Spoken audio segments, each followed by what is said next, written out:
मुख्यमंत्री के विधायक बंगले में बाबूजी के साथ बैठा हुआ हूँ और उनसे अभी बहुत अच्छा जो योजना अभी प्रारंभ किया गया है गोधन योजना, उनके बारे में थोड़ा सा जानकारी चाहूँगा कि बाबूजी ये गोधन जन योजना जो है ये इसमें लोगों को कितना लाभ हो रहा है और कितना कोई पशु जो धारक है वो कितना गोबर एक दिन में बेच रहा है और कितना अभी बिकना शुरू हो गया है।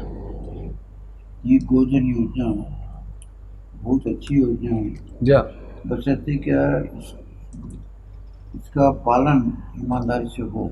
जी अगर ईमानदारी से नहीं होगा तो जीरो हो जाएगा, लेकिन ईमानदारी से होगा तो इसका व्यापक असर होगा।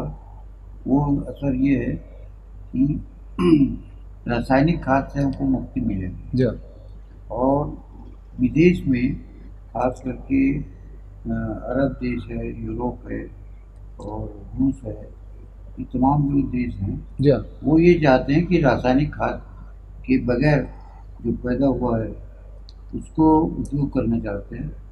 तो इससे गोधन योजना से चाहे जो हो, लेकिन मध्य एशिया का व्यापार हमारे हाथ में आ सकता है जी और दूरगामी इसका परिणाम होगा, क्योंकि ये वेस्ट चला जाता था।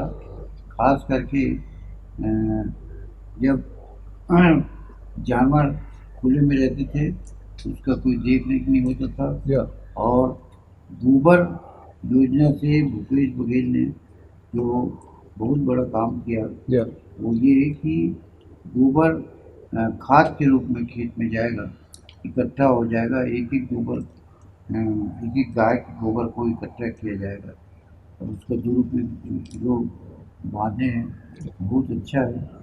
और बशर्ते कि किसान लोग इसकी आय को समझें, जी लाभ को समझें और लाके उत्पादन दे बहुत बढ़ेगा। जी कीड़े मकोड़े नहीं होंगे, क्योंकि गोबर में वर्मी खाद जो होता है जी जी वो खेत के विजाती कीड़ों को मार डालता है, खा जाता है, जी इसलिए बहुत लाभदायक है। और जो लोग इसके विरोध में बोल रहे हैं बीजेपी वाले, जी वो समझ नहीं रहे और समझ के भी समझ नहीं रहे, जी क्योंकि ये यदि हर किसान को हर खेत को ये मिलेगा तो बीजेपी साफ हो जाएगा। क्यों साफ होगा? क्योंकि हिंदू धर्म को यदि वो मानते हैं तो गोवर्धन मतलब हम लोग त्यौहार मनाते हैं दिवाली के बाद, जी गोबर को अपने माथे में लगाते हैं, क्योंकि उतना पवित्र है तो गोबर जी कि उसके बगैर आदमी का जीवन मुश्किल है। और इसलिए एक बहुत अच्छा वर्मी खाद और गोबर से उत्पादन बढ़ाने वाला और ये कार्य स्वास्थ्यवर्धक काफ़ी अच्छा कार्य है। हाँ। विजय श्रीवास्तव, कैमरामैन रॉबिन के साथ टुडे न्यूज़ 9।